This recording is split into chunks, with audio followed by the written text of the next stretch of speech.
নমস্কার বন্ধুরা, আমি নিশা রাই। নিশাস রেসিপি ডায়েরিতে আপনাদের সবাইকে স্বাগতম। শীতকালে প্রত্যেকেই বিভিন্ন রকম পরোটার রেসিপি বাড়িতে খেয়ে থাকেন। তাই আজ আমি আপনাদের জন্য ভীষণই মজাদার ডিম পরোটার রেসিপি নিয়ে চলে এসেছি। কোনো রকম ময়দা মাখা কিংবা বেলার ঝামেলা ছাড়াই আপনারা সহজে এই পরোটা তৈরি করে নিতে পারবেন। এতটাই সফট, লোভনীয় আর দুর্দান্ত স্বাদে খেতে হয়েছিল যে যে একবার এই পরোটাটা খাবে সে আরেকবার খেতে চাইবে। কোনো রকম অতিরিক্ত ঝামেলা ছাড়াই সহজে কিভাবে এই পরোটা বাড়িতে তৈরি করবেন, চলুন তবে আজ জেনে নেওয়া যাক কিভাবে আজ এই ডিম পরোটা তৈরি করলাম। প্রথমেই আমি এই পরোটার রেসিপি তৈরি করার জন্য নিয়েছি ময়দা। আপনারা আটা ব্যবহার করেও এই রেসিপিটা তৈরি করে নিতে পারেন, কিন্তু আজ আমি আটা দিয়ে নয়, ময়দা দিয়ে তৈরি করলাম। আমি প্রায় ১.৫ কাপের মতো এখানে ময়দার ব্যবহার করলাম। তারপরে এখানে ব্যবহার করলাম স্বাদমতো লবণ আর ব্যবহার করেছি সামান্য পরিমাণে চিনি। এবারে এই দুটো উপকরণকে ময়দার সাথে ভালো করে মিশিয়ে নেব। ভালো করে মিশিয়ে নেওয়া হয়ে গেছে। এবারে পরিমাণ মতন জল দিয়ে একটা মসৃণ ব্যাটার তৈরি করে নেব। জলের পরিমাণ আপনারা একবারে ব্যবহার না করে বারে বারে আপনারা ব্যবহার করবেন, তাহলে কিন্তু জলের পরিমাণ আর বেশি হবে না, আর আপনাদের বুঝতে সুবিধা হবে। আপনারা এখন দেখতেই পাচ্ছেন আমি কিন্তু একটা মসৃণ ব্যাটার তৈরি করে নিয়েছি। ব্যাটারের কনসিস্টেন্সি খুব বেশি ঘনও না, আবার খুব বেশি পাতলাও না। আপনাদের একটা মিডিয়াম থিকনেসের ব্যাটার তৈরি করে নিতে হবে। এবারে এই ব্যাটারটাকে ১০ মিনিটের জন্য রেস্টে রেখে দেব। যতক্ষণ ব্যাটার রেস্টে থাকছে, চলুন তবে পরোটার জন্য পুর বানিয়ে নেওয়া যাক। আমি গ্যাস ওভেনের মধ্যে একটা কড়াই বসিয়ে দিয়েছি, আর তার মধ্যে দিয়েছি সামান্য পরিমাণে সর্ষের তেল। তেল ভালো করে গরম হয়ে গেছে। এবারে আমি ফোড়ন হিসাবে দিয়েছি গোটা সাদা জিরে। ২ চামচের মতো দিয়েছি মিহি করে কুচনো পেঁয়াজ, আর ১ চামচের মতো দিয়েছি কাঁচা লঙ্কা। এবার এই সমস্ত উপকরণগুলোকে ভালো করে নেড়েচেড়ে একটুখানি ভেজে নেব।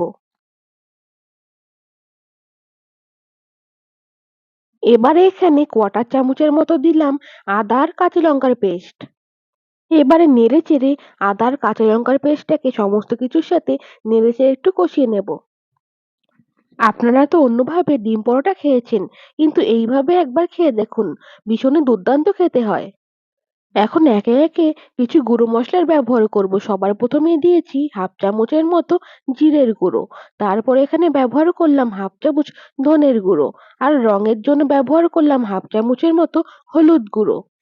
আমি আগেই যেহেতু চপ করা কাঁচা লঙ্কা আর পেস্টের মধ্যেও লঙ্কার ব্যবহার করেছি, তাই এই পর্যায়ে কোনো রকম গুঁড়ো লঙ্কার ব্যবহার করলাম না।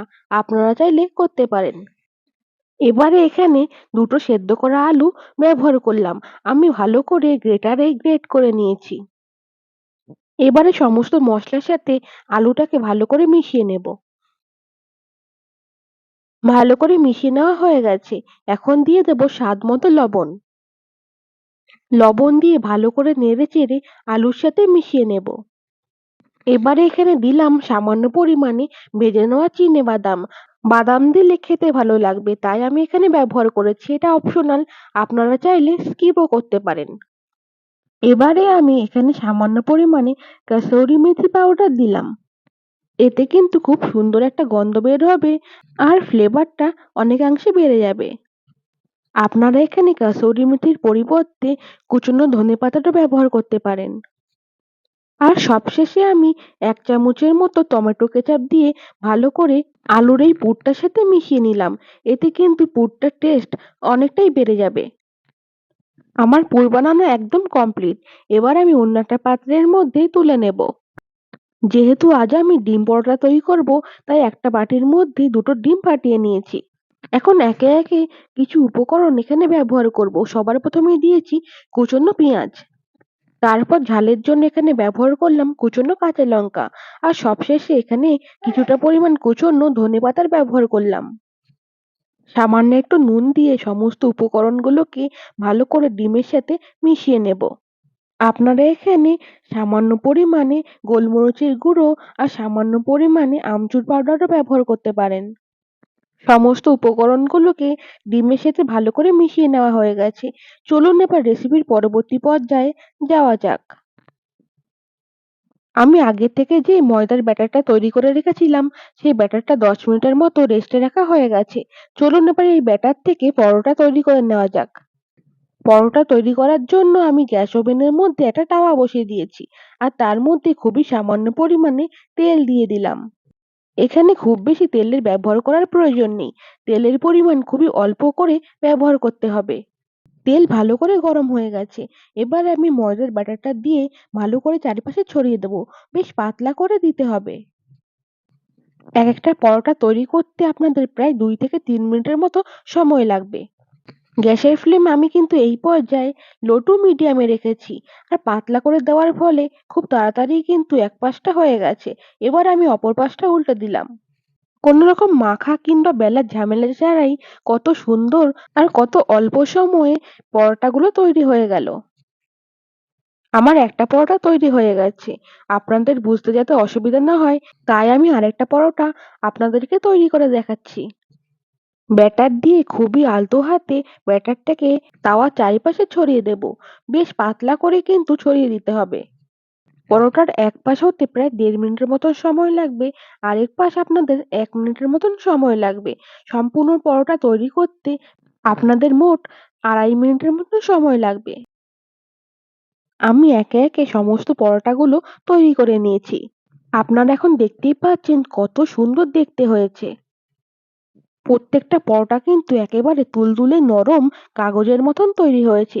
মুখে দেওয়া মাত্রই মিলিয়ে যাবে। সমস্ত পরোটা যখন খুব ভালো করে ঠান্ডা হয়ে যাবে, তখন ডিম পরোটা তৈরি করে নিতে হবে। আমি একটা পরোটা নিয়ে ডিমের ব্যাটারের মধ্যে ভালো করে এপিঠ ওপিঠ ঘুরিয়ে ঘুরিয়ে ডিমের এই মিশ্রণটাকে পরোটার মধ্যে কোট করে নেব। ভীষণই সহজ একটা রেসিপি, আর এই রেসিপিটা তৈরি করতে আপনাদের খুবই কিন্তু অল্প সময় লাগবে। পরোটা তৈরির জন্য আমি গ্যাস ওভেনের মধ্যে একটা তাওয়া বসিয়ে তার মধ্যে খুবই সামান্য পরিমাণে তেল দিয়ে দিলাম। এবারে ডিমের ব্যাটারের মধ্যে কোট করা পরোটাটাকে গরম তাওয়ার মধ্যে দিয়ে দেব। পরোটার এক পাশটা হতে আপনাদের প্রায় ৩০ থেকে ৪০ সেকেন্ডের মতো টাইম লাগবে। আর এই পরোটাগুলো আগে থেকেই যেহেতু রান্না করা আছে, তাই এই পর্যায়ে খুব বেশি সময় ধরে কুক করার প্রয়োজন নেই। এক পাশটা হয়ে গেছে, আমি অপর পাশটা উল্টে দিলাম। এবার আগে থেকে যে আলুর পুরটা বানিয়ে রেখেছিলাম, সেই আলুর পুরটা মাঝখানে দিয়ে দিলাম। একটা স্পুনের সাহায্যে একটু সমান করে দিতে হবে। এবারে পরোটার দুপাশে যে বাড়তি অংশটা আছে, সেটা আমি ভাঁজ করে দিলাম। আমি লম্বা শেপে গড়ে নিলাম। আপনারা চাইলে আপনাদের পছন্দ মতো শেপে বা চৌকো শেপেও গড়ে নিতে পারেন। দেখলেন তো কত সহজে একটা ডিম পরোটা তৈরি হয়ে গেল। আপনাদের যাতে বুঝতে অসুবিধা না হয়, তাই আমি আরেকটা আপনাদেরকে তৈরি করে দেখাচ্ছি। রেসিপিটা ভালো লাগলে অবশ্যই একটা লাইক করে দেবেন। আর আপনাদের এই রেসিপিটা কেমন লাগলো আমাকে কমেন্ট করে জানাতে ভুলবেন না যেন। ঝটপট তৈরি করা যায় এই ধরনের ইউনিক আর সহজ রেসিপি সন্ধান পেতে হলে অবশ্যই আপনাদেরকে নিশাস রেসিপি ডায়েরির পাশে থাকতে হবে। আমার আরেকটা পরোটাও তৈরি হয়ে গেল। আমি একইভাবে সমস্ত পরোটাগুলোকে তৈরি করে নিলাম। এই পরোটাগুলো দেখতে যতটা সুন্দর লাগছে, খেতেও কিন্তু ততটাই মজাদার। বাচ্চাদের টিফিনে এই ধরনের একটা পরোটার রেসিপি তৈরি করে দিলে একেবারে টিফিন বক্স ফাঁকা করে আসবে। আপনাদেরকে একটু ছিঁড়ে দেখাচ্ছি ভেতর থেকেও এই পরোটাগুলো কতটা সুন্দর দেখতে হয়েছে।